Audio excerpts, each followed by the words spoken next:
September 1944. A British Cromwell tank fights its way through Holland. It takes a direct hit from a German shell, and only this man survives. But then another 88 must have hit the tank and threw me approximately 20 yards off my tank. He was one of a tight-knit crew of 5. You sleep together, you work together, you eat together. It's like a family.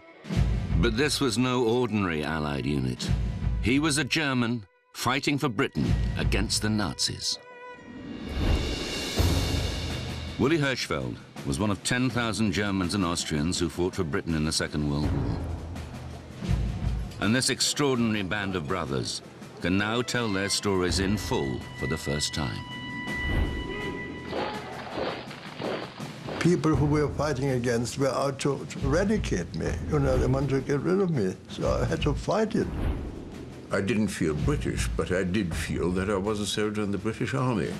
They volunteered to fight for Britain against their former countrymen in critical operations across Europe. The enemy I faced could have easily been my friends. When you fired them, they made the most awful noise. There was no feeling of revenge. I wanted to fight the Nazis, not the Germans as such. That particular moment, I had a feeling that we will succeed. They endured the mistrust of their adopted country, but were still willing to die for it. I daren't even say I came from a country that was so bloody awful as Germany. They knew they could be tortured and executed as traitors if captured. But you are British. I said, no, sir. I said, but I hope the Admiralty know what they're doing. Some suffered terrible injuries. Some of my skull had been shot away and my brain apparently was visible. Others witnessed the full horror of war and never recovered. It was a sad time. It was a bloody awful time.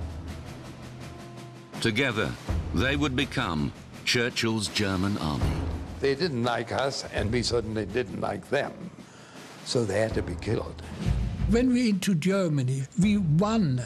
We beat them.